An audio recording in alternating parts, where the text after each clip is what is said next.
Впервые в истории башкирского танцевального спорта уфимская пара выиграла один из крупнейших мировых турниров – Dance Accord 2012. На открытый чемпионат России съехались тысячи пар из разных уголков мира.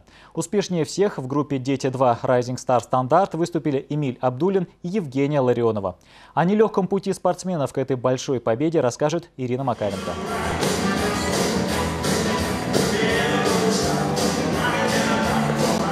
Эмиль Абдуллин и Евгения Ларионова к победе на таком масштабном турнире шли более 6 лет. В открытом чемпионате России, который в этом году получил название Dance Accord 2012, приняли участие танцевальные пары из самых разных регионов России – Иркутска, Санкт-Петербурга, Уссурийска, Курска, Екатеринбурга, Москвы и других городов. В первый же день фестиваля уфимцы сумели подняться на верхнюю ступень пьедестала почета. В европейской программе они стали лучшими более чем из 240 пар соперников. Сами спортсмены признаются, что такая крупная победа даже для них самих стала приятной неожиданностью. Я даже не ожидал, что мы войдем в финал. Я думал, что мы в полуфинал вошли, когда это уже было для нас счастье. А если в финал вошли, мы все тряслись, уже не знали, что делать.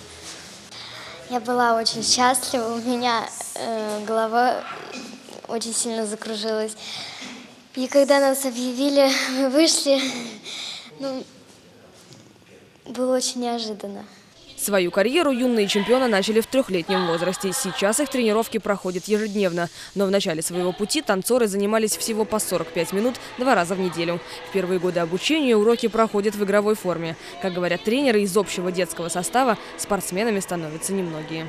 Мы и играем, и отдыхаем, и разговариваем, и прыгаем, и веселимся. И я думаю, детям это нравится.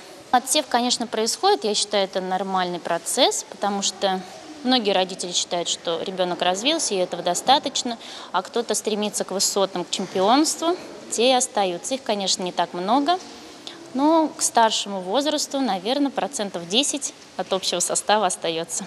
Есть и другая сторона бальных танцев. Танцевальный спорт считается одним из самых дорогих в мире. Стоимость костюмов для выступлений порой доходит до нескольких десятков тысяч рублей. А если добавить сюда оплату работы многочисленных тренеров и расходы на поездки на соревнования, выходит довольно крупная сумма. И вся эта финансовая нагрузка целиком ложится на плечи родителей. Этот вид спорта не финансируется так широко государством, на самом деле, как другие виды спорта. Поэтому это все, конечно, на общественных началах, на плечи родителей ложится. И во многом, конечно, зависит от того, сколько вложено в ребенка средств. Действительно, ты понимаешь, что когда твой сын лучший из 244 пар, это действительно супер. Это восхищение, и, наконец-таки, это та благодарность за труды, которые все-таки вложены в это дело. Чтобы добиться успеха, спортсмены занимаются ежедневно по несколько часов. И, конечно, победа и достижения – это заслуга тренерского состава. Людмила Бондаренко и Эдуард Галимнуров сопровождают Эмили и Евгению с их первых шагов в танцевальном спорте. Тренеры титулованной пары также отметили некоторые трудности, с которыми сталкиваются республиканские танцоры. У нас, к сожалению, в нашем городе, да и в других городах республики нет достойной площадки для проведения хороших российских и международных соревнований. И, конечно, тренерские кадры, чтобы молодые тренеры заканчивали высшие учебные заведения и приезжали к нам в республику работать.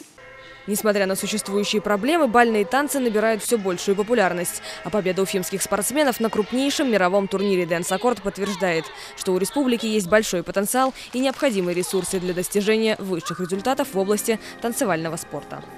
Ирина Макаренко, Радмир Халитов, Венер Байзитов. Вести спорт. Башкортостан.